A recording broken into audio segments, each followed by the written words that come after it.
Okay, I get it. I know that when it comes to reach animations, I'm only, a little late to the party. But yeah, I had other things that I was doing, okay? Can't just sit around and be a Fnaf channel all day. But speaking of being a Fnaf channel, holy shit, that season 1 collage video is getting so much support. I mean, it's getting a little ridiculous. Can a nigga breathe? I am literally 1 subscriber away from 400 subs, so can you guys just do me a solid and hit it real quick? Either way, thank you so much, because I actually was pretty skeptical that video would get any views, but it's now one of the biggest videos on my channel, so yeah, thank you. With all that being said, welcome to another episode of an Analog Horror Analysis, a series in which you all know at this point, which I go through, cover, and analyze other people's different VHS tapes. And let's all give a round of applause for this being the first episode of a new season. Season 2 Analog Horror Analysis, baby. And obviously you've read the title and you saw the intro. This episode is about one of Fnaf VHS classics, that being Reach Animation's Instant Logs. There isn't much to say about it other than the fact that it's a badass series that I'm extremely excited to cover. With that out of the way, let's begin. We start off with a vintage computer screen telling us to enter a passcode. We enter it first try, and then it shows us a list of instant logs. These files are the same names of the videos that are in this entire series. That meaning every single video that we have on this playlist in real life is most likely used for evidence by people within the series to figure out what's actually going on. Obviously, the video that we are watching now is Anomaly Report, so unsurprisingly, whoever's controlling this PC clicks on Anomaly Report in the files. We then get a shot of an empty hallway that is too dark to see without night vision. It isn't too long after that we get a shot of Freddy walking down that hallway, with the sound of heavy metal footsteps reverberating through the building. This is most likely taking place in the part of the building that the secret room is in sister location. But since Funtime Freddy's there, and not just entered by himself, spoilers, it's most likely that this is what we would experience within the custom night mode in the game. It isn't too long after Freddy leaves that we see something crawling out of the vent in the roof. It might take you a minute to figure out what it is from a distance, but it isn't long before it makes itself very known. It's entered, but it looks different. His limbs being longer and his eyes and teeth looking more human-like than robotic. About 10 to 15 seconds after coming out of the vent, he gets a lot closer to the camera, and the sound that comes out of him is more so like a human or a monster, but it still has machinery tones to it, only making it more difficult to find out what this thing actually is.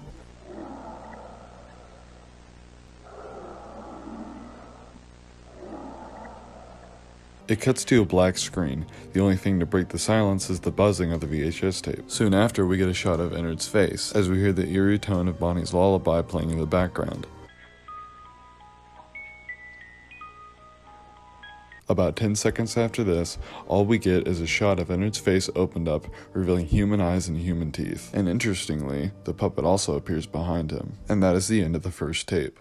The next tape in the series is called Performance Compromise, clocking in at just over 2 minutes long. It begins in a similar fashion of the last tape, showing us a blue screen telling us to enter a password. We enter it and then click on the same file name as the YouTube video title. The footage starts with somebody recording the sister location animatronics performing on stage. After a few seconds, he slowly starts to zoom in on Funtime Freddy, and if you look in the corner you can see that Baby is staring directly at the camera. All the lights in the building suddenly turn black, and we get an eerie shot of every single animatronic up on stage staring directly at us. Only moments later, every animatronic disappears off the stage and we are met with just Baby. She then plays the Five Nights at Freddy's 3 minigame music from Chica's Party.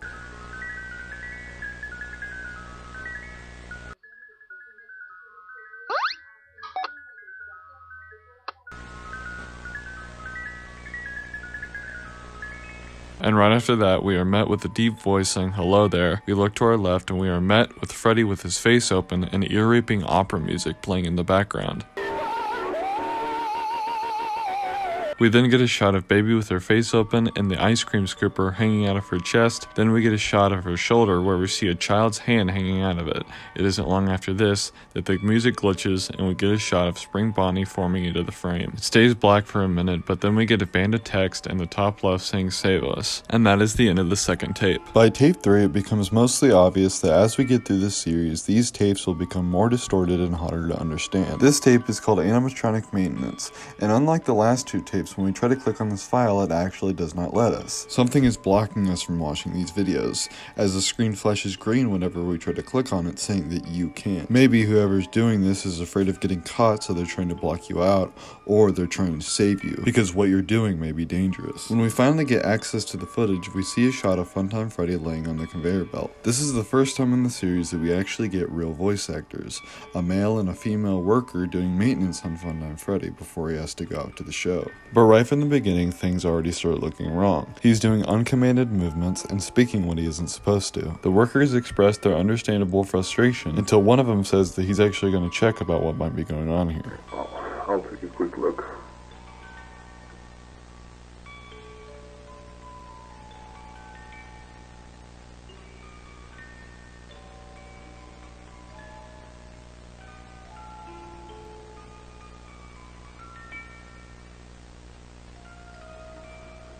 It's nothing. The air system in the animatronic probably just got on alert. Okay. What's going on? God damn it, this always happens.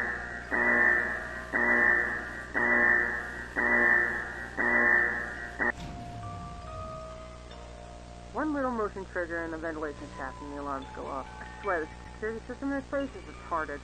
Shortly after this incident, they call out the owner of this animatronic, a man named William Afton. He runs over to see what the commotion is about, and they state their confusion. With yes, although this technology is state-of-the-art, why is it so full of bugs and glitches? Him explaining that this is just in beta testing, so bugs and glitches are expected. In the midst of all this commotion, not only did Freddy power down without command, but he also disappeared from his post. Afton, stop fucking around. Why are we having so many issues? These machines are still in testing. These problems are expected. It's gone. What? It's gone. The animatronic isn't there. We need to leave. Why? We need to go. Everyone out. After this, we see the flashlight come back on, and you see none other than Innard crawling from the ceiling. You hear Mr. Afton say, "Performing as expected," before the beam of light extinguishes, and that is the end of tape 3. Now from these tapes, we can definitely theorize on why William would know or expect Innard to act this way. Now we still don't really know that this thing is called Innard, but obviously, being fans of the series, we know what's going on here. But it seems like in Reach Animation's lore, William created this human-monster-robot hybrid to do an unknown task. This tape is the longest in the first season of Incident Logs. Yes, this is going to be multiple parts. Clocking in at over 11 minutes long.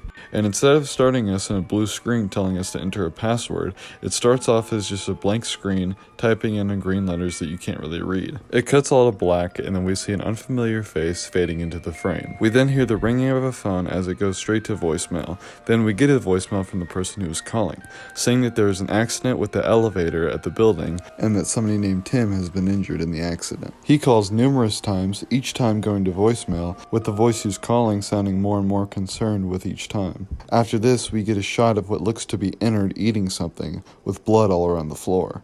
Hello, we are not available now. Please leave your name and phone number after the beep. We will return your call. Toby, I don't know what you're doing right now, but we need your assistance. This is serious. Don't let us down. Hello, we are not available now. Please leave your name and phone number after the beep. We will return your call.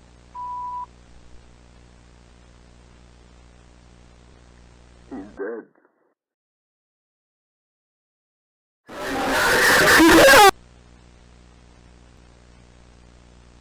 We then get a shot of text on the bottom left of the screen saying, "Was this your plan? What was your reason? Who knows? Either way, once I find you, I will kill you, Afton." We then get a shot of a man driving through the woods as he explains everything that we've kind of been wondering about throughout the series, saying that the boy named Tim who died in the elevator died because he saw some sort of anomaly. The elevator broke and he was mauled by the fan in the ceiling. This elevator that he's referring to is the elevator that we go down in the sister location game at the start of every night. There's also been numerous witnesses of people saying that they've seen an unknown creature roaming around the facility. And ever since they've gotten these new animatronics, that being the fun times, that they have had numerous injuries and incidences.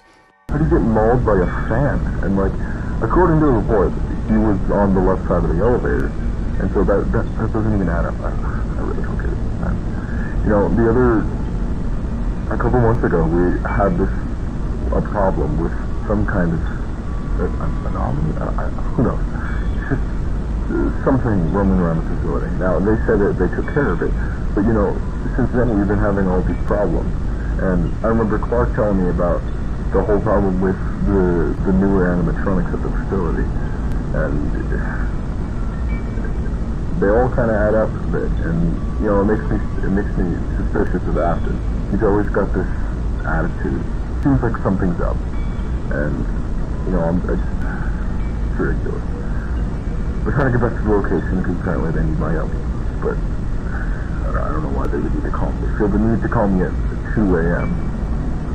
I mean, I get it, someone fucking died, but I don't see why I need to come.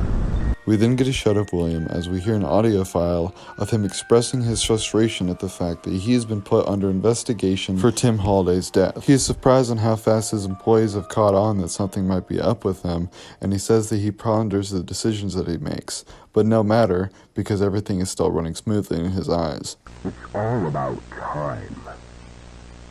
And when the time comes, I will not hesitate to make the ones I hate most feel my wrath. Little do they all know, this was all my plan. One more thing. If you found this recording, you may want to start running.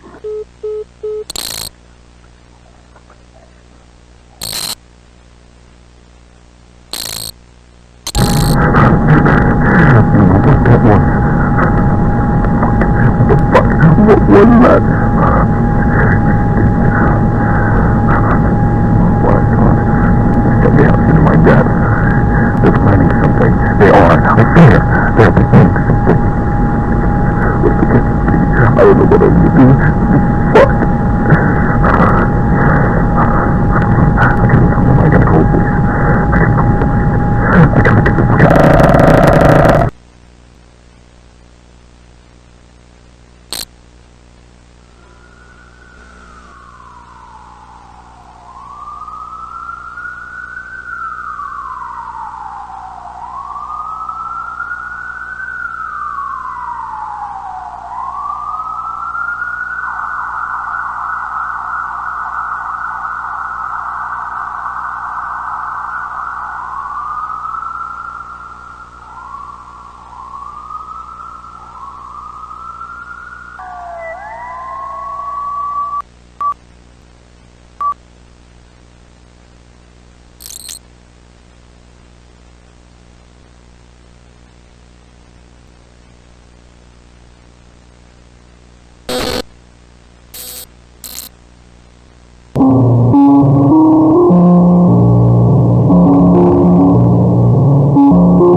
We then go back to the familiar passcode screen as we enter the password, and instead of seeing files, words pop up. The words read, "Look at that, gone without a trace. Don't worry, you can have it back. Once I'm done with you, Henry."